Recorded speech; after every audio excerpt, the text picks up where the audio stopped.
para que Deus fala as profecias, dá as profecias, diz dos segredos, fala da guerra pior, da Segunda Guerra Mundial? Para quê? Será que ele quer que se evite esta guerra pior, simplesmente? E esses males, eles são necessários, vão acontecer inevitavelmente, ou são condicionais? Isso vale para a profecia de Fátima e para outras. Vamos falar sobre isso para entender o que são as profecias de Deus, a vontade de Deus, a palavra de Deus, sempre, tá bom? Venha conosco.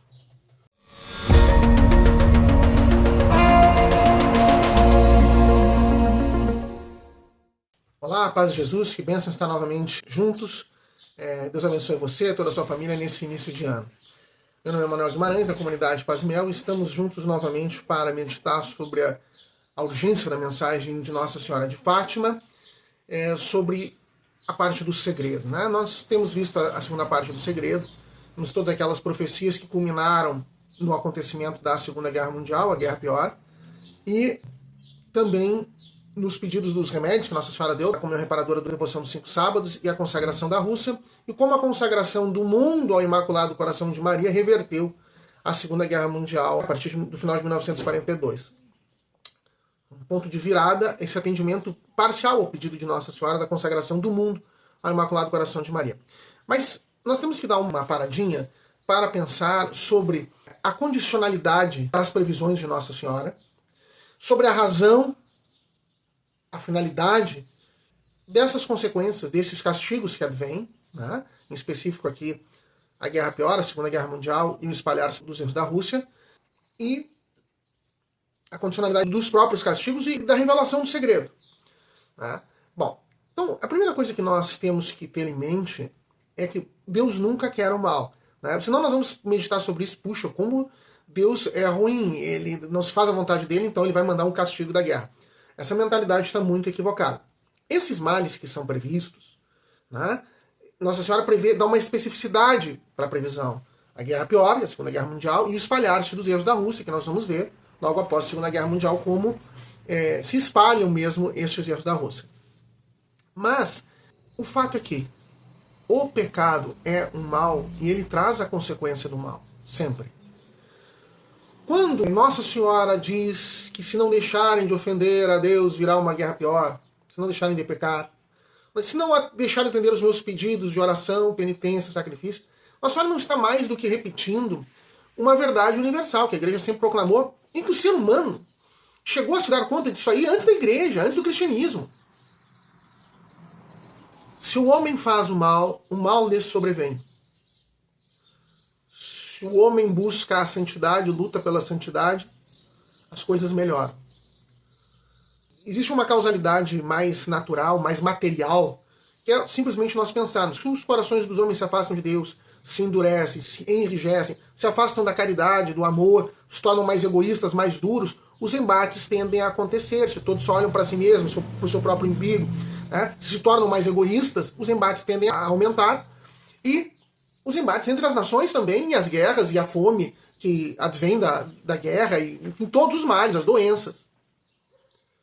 Então, existe uma causalidade material aí, entre o pecado e os grandes males.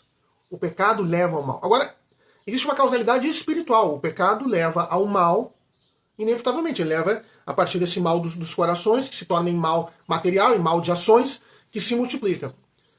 Mas o pecado afasta de Deus. O não querer a Deus, o não querer a vontade de Deus é querer o mal.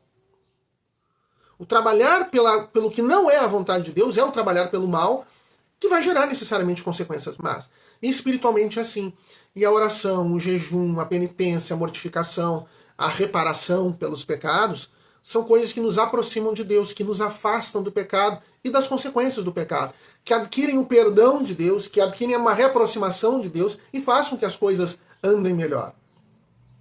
Então, materialmente, existe uma sequência material e existe uma sequência espiritual do mal como consequência do pecado. Também existe uma outra verdade, que é a seguinte: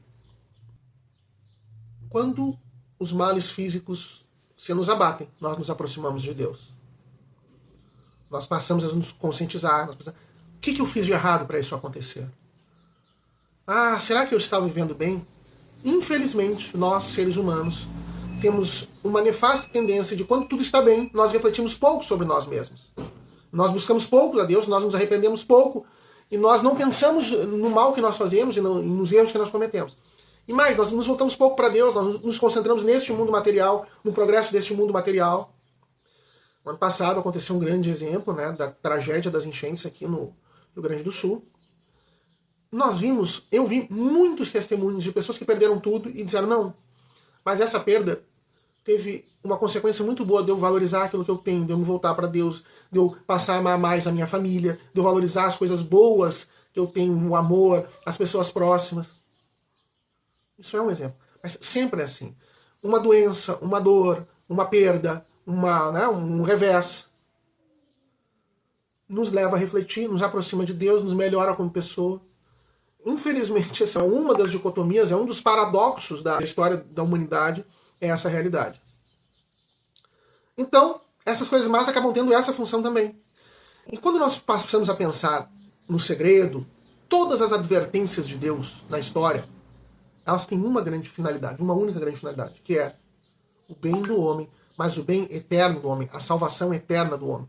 Que o homem seja bom, herde a eternidade e vai viver no céu junto dele.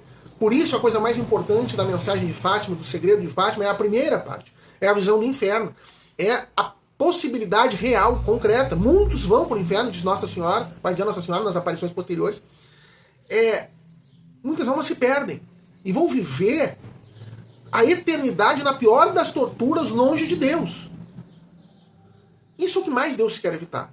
As mensagens de Fátima e todas as outras, de Nossa Senhora, todas as palavras dos santos, dos profetas, toda a Sagrada Escritura, ela quer evitar este mal e quer nos dar o bem da eternidade.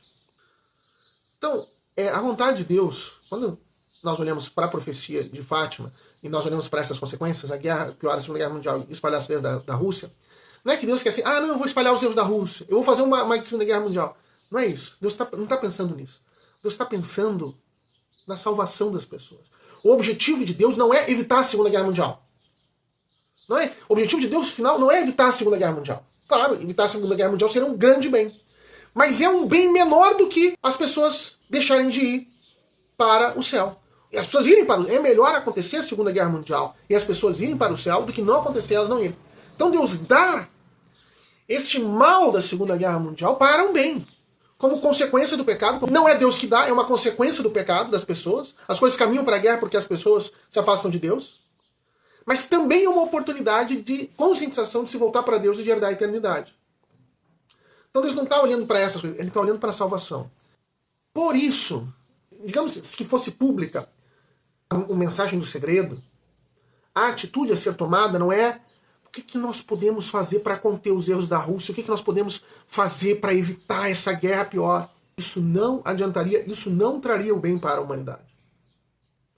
O que traria o bem para a humanidade é o atendimento aos pedidos, a conversão, o sacrifício, a reparação, a oração, a devoção dos 5 sábados, a consagração da Rússia, o espalhaço da devoção ao Imaculado Coração de Maria, o Santo Terço. Isso levaria as pessoas para o céu, faria as pessoas melhores e traria a consequência de não ter a guerra e não espalhasse dos erros da Rússia.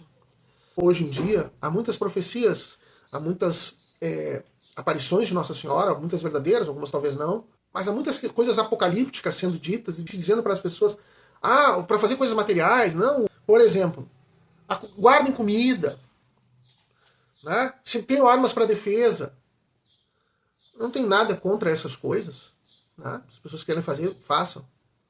Mas isso não altera nada nas profecias de Deus. O que vai alterar é se nós rezarmos, nos convertermos, nos consagrarmos a Deus, deixarmos de pecar, façamos jejum, penitência e mortificação. Isso é que faz a diferença. É o que vai evitar esses males aí das profecias e o mal eterno do mau juízo particular para nós. Nós sermos julgados mal no nosso juízo. Então, não adianta querer olhar para a profecia e buscar esquemas. Se eu fizer tal coisa, eu escapo desse mal da profecia. Isso não funciona. Funciona atender aquilo que Nossa Senhora pede. Tá? Todos esses pedidos são condicionais, fica muito claro em Fátima, né? Se não atenderem os pedidos, se não deixarem de ofender a Deus. Em outras profecias marianas acontece a mesma coisa, tem a mesma condicionalidade. Então, em Fátima ali, em 1917, era evitável a Segunda Guerra Mundial. Em 1938, quando se dá o sinal luminoso do céu, já não é mais. Claro que Deus é onisciente, ele sabe o que vai acontecer e o que não vai, mas não deixa de ser uma opção humana. E Deus quer que os homens tomem boas opções.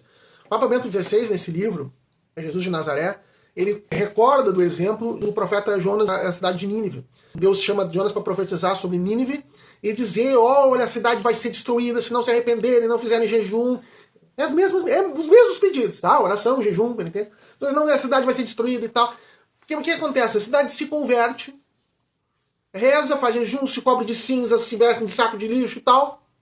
O castigo não vem. O que Deus queria era não dar o castigo. Sim, Deus não queria dar o castigo.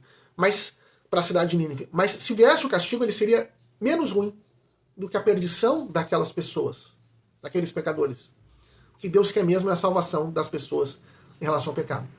Tá bom, gente? Seguimos com Nossa Senhora de Fátima, mas isso é para nós entendermos tudo que a profecia quer dizer. Deus abençoe, fique com Deus e até a próxima. Se você gostou, curta, compartilhe, se inscreva no canal, divulgue, tá bom? Paz de Jesus.